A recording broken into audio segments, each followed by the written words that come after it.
În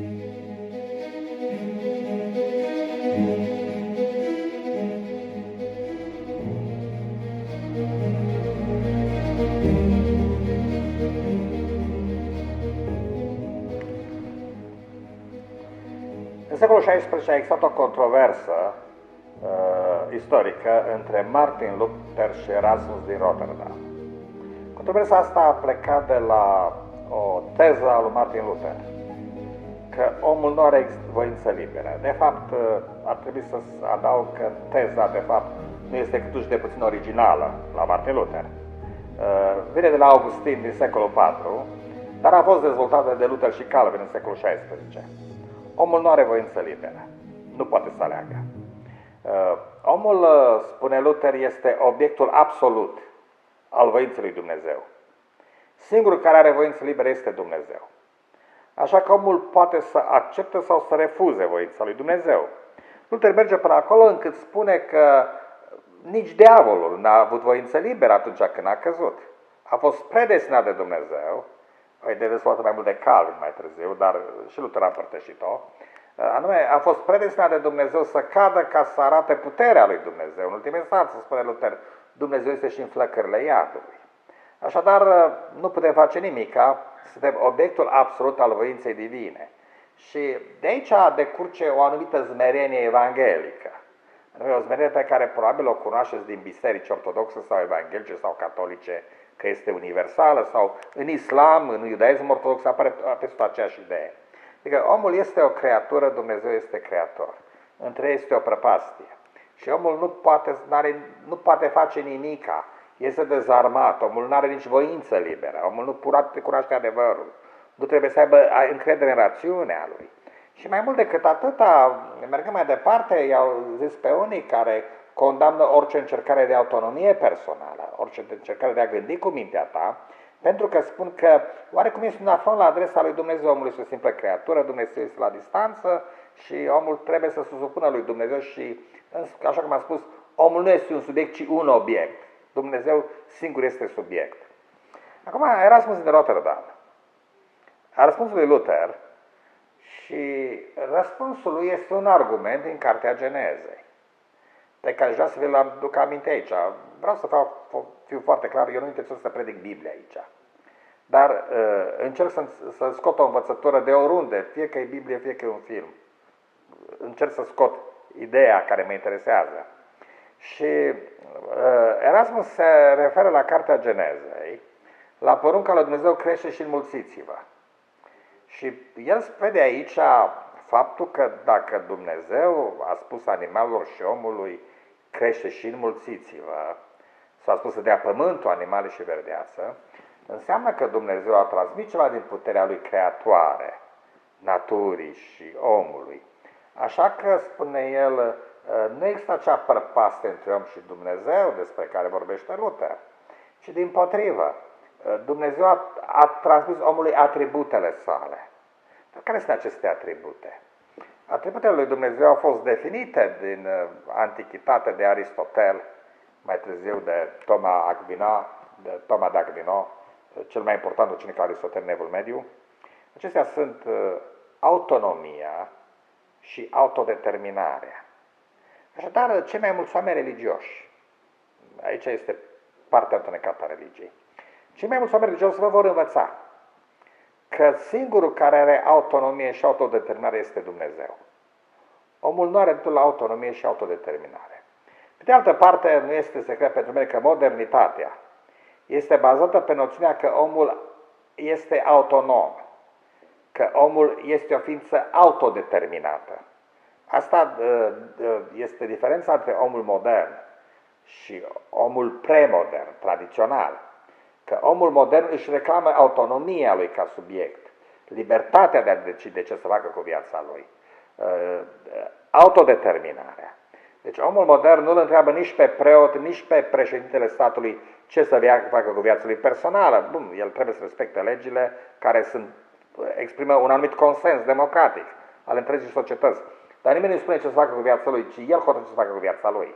Pentru mulți creștini, cei mai mulți creștini privesc lucrurile din punct de vedere al lui Luther. Aceasta e deja o răzvătire. Erasmus însă, care este părintele umanismului creștin, ne spune cu totul altceva. Că de fapt Dumnezeu a comunicat aceste atribute omului. Și care este argumentul, întreabă Luther?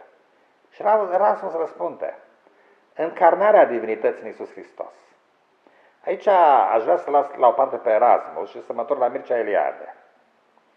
Mircea Eliade vede o diferență fundamentală între evrei, musulmani și creștini. Toate trei sunt religii abrahamice. Religiile abrahamice au la bază experiența legării lui Isaac. Despre ce este vorba? Isaac este legat de tatăl său la porunca lui Dumnezeu și tatăl său ridică cuțitul asupra lui. Dumnezeu va decide că totuși ca Isaac să nu moară. Dar nu asta este esențialul. Dacă Dumnezeu hotărăște ca Isaac să moară, Isaac va muri. Dacă Dumnezeu hotărăște ca Isaac să nu moară, Isaac nu va muri. Avram n-are nicio opțiune. El nu poate să aleagă dacă să-și ucide sau nu fiul. Dumnezeu alege pentru el. Și Isaac este legat.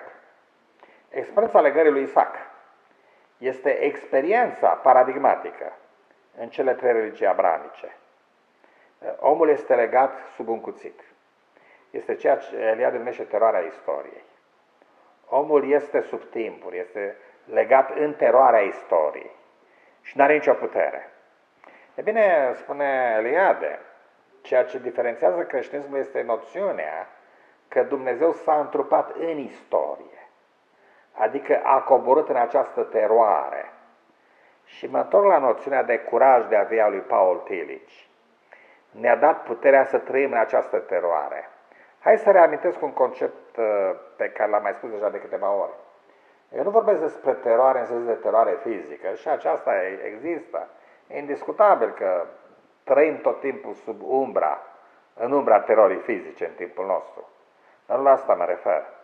Mă refer la faptul că existența însă și este o teroare și ai nevoie de o forță lăuntrică, de ceva care să-ți dea curaj, să spună un scop înainte, să mergi mai departe.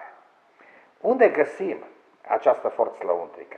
Observați că, conform înțelepciunii care vine de la Luther și care a fost transmisă la cei mai mulți evanghelici, cu care nu sunt de acord, cei mai mulți evanghelici fiind premoderni în privința aceasta, adică trăind încă în secolul XVI, în secolul Reformațiunii, este aceea că noi nu, în acest univers, în această existență de teroare, de pustiu, noi nu putem face nimic decât să stăm legați cu ochii spre cer, să vedem dacă cuțitul cade sau nu cade peste noi.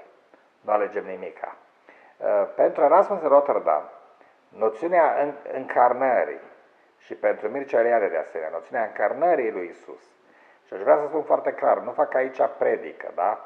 Eu nu mă refer acum la aspectul istoric al încarnării, mă refer la o anumită idee, care e foarte important, un anumit concept.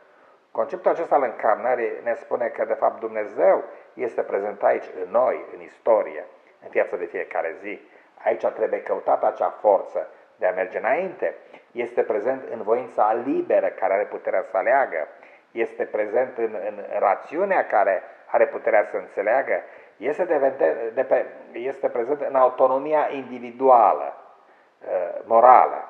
Acum, veți spune, eu sunt ateu, nu cred în Dumnezeu, altul va spune, eu cred în Dumnezeu și tu vrei să spui că Dumnezeu este prezent în noi mai degrabă decât să-L privim la ceva în afara noastră. Vreau să spun că aici nu contează dacă sunteți atei sau agnostici sau credincioși. Nu la asta mă refer. Întrebarea este dacă, în ultima instanță, universul nostru este nimic și viața noastră este nimic. Ne scurgem spre moarte, ne scurgem în noapte, sau dacă avem ceva care să aprindă lumea în întuneric, care să ne încălzească, care să ne dea curajul să înfruntăm moartea și să înfruntăm circumstanțele dificile ale vieții și să înfruntăm oprobiul celorlalți și să câștigăm această bătălie. Întrebarea fundamentală în ultima este dacă putem sau nu putem câștiga această bătălie.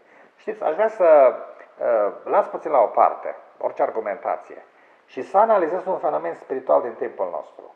Și aș să mă întorc la lumea filmului, iarăși. Da? Ați observat o diferență între filmul european și filmul românesc contemporan. Și să zic, hai să mă opresc la filmul românesc. Chiar în contextul, de exemplu, în contextul comunismului. Da? Mă refer la cinematografia de ceaușistă, de propagandă ieftină și așa mai departe. Nu. Mă refer chiar și la literatură, la scritori ca Marin Preda, ca Fănuș Neagu, ca Alexandru Ivasiuc, dacă vreți. Mă refer la unele filme bune, realmente bune pe care le-am văzut. O anumită diferență. Și de ce costă această diferență? America face aici puțină diferență. Nu mă refer aici la cinematografia americană, că este într-o câteva deosebit. America e mai tânără decât Europa.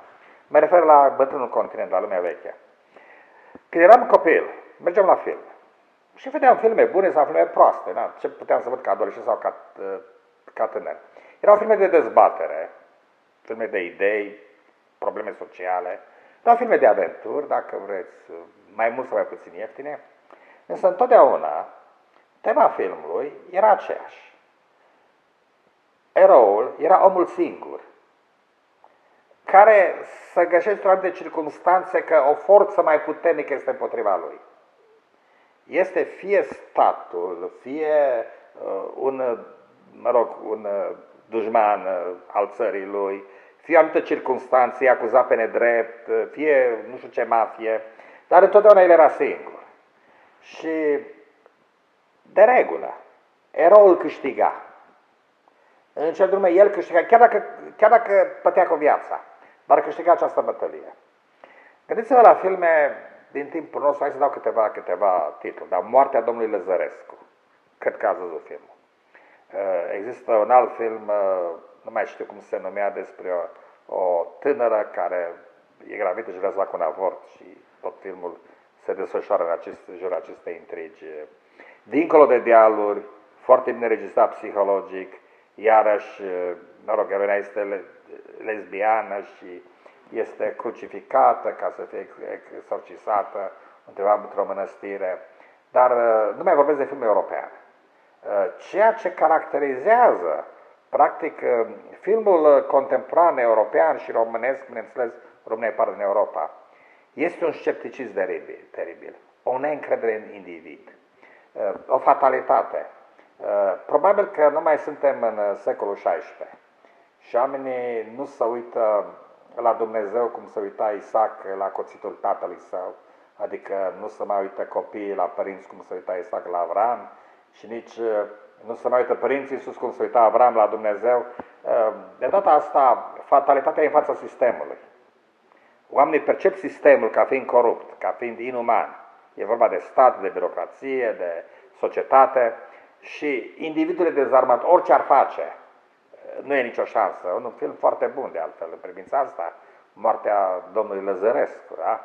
Este un film infernal, brodat după narațiunea infernului lui Dante, în ultima instanță, da? Cu asistenta, salvarea, pacientul mergând din spital în spital și este o fatalitate. Dar noțiunea aceasta că suntem dezarmați, că nu putem învinge, este credința, este religia timpului nostru.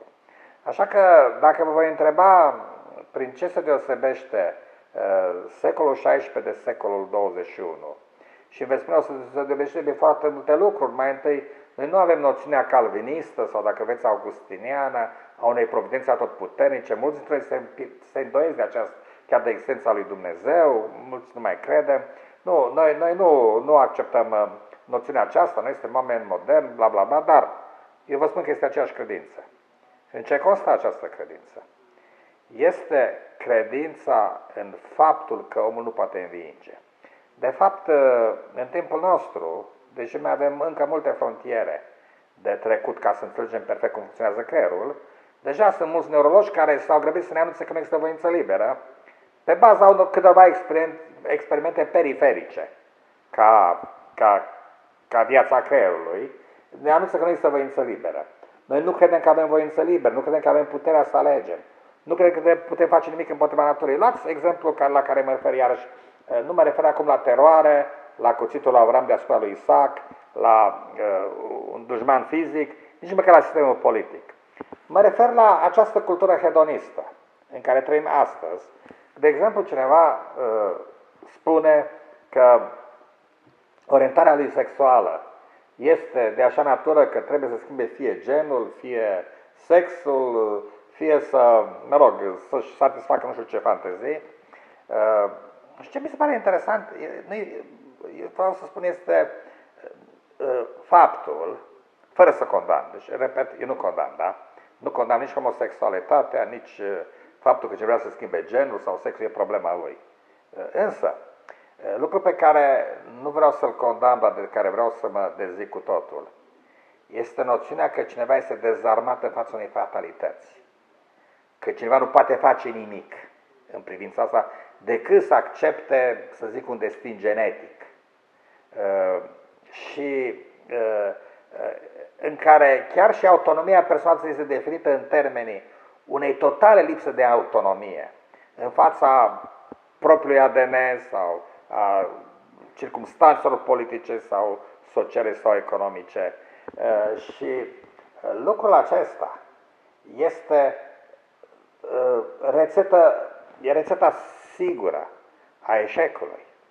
Pentru că omul nu va învinge atâta vreme cât nu crede că poate să învingă. Așa că aș vrea să ne întoarcem la o credință care ni se pare astăzi naivă. Credința că putem. Credința că suntem indivizi autonomi, cu puterea de autodeterminare și că a fi tu însuți însemnează mult mai mult decât fanteziile tale sau, dacă vreți, orientarea ta sexuală sau hedonismul tău. Însemnează atingerea a ceva mai înalt decât ești acum. Însemnează nu a fi ceea ce ești, ci a deveni ceea ce poți să devii. Și noțiunea că poți să alegi. Cred că este marea noastră nevoie în timpul nostru, aceea de a redescoperi noțiunea lui Erasmus din Rotterdam, anume o anumită interpretare a teologiei încarnării. În noi este încarnată divinitatea și această divinitate nu poate fi învinsă. Aici este curajul de a exista. Chiar dacă nu, și vreau să spun un singur lucru, cineva vă spune că este ateu și nu încerc să-l conving să creadă. N-am nicio problemă cu aceasta. Vreau să spun că chiar dacă cineva este ateu, trebuie să creadă că în el există un zeu, o divinitate, ceva care transcende ordinea naturală, pentru ca să aibă acest curaj de a exista și mai ales curajul de a învinge până la capăt. La revedere!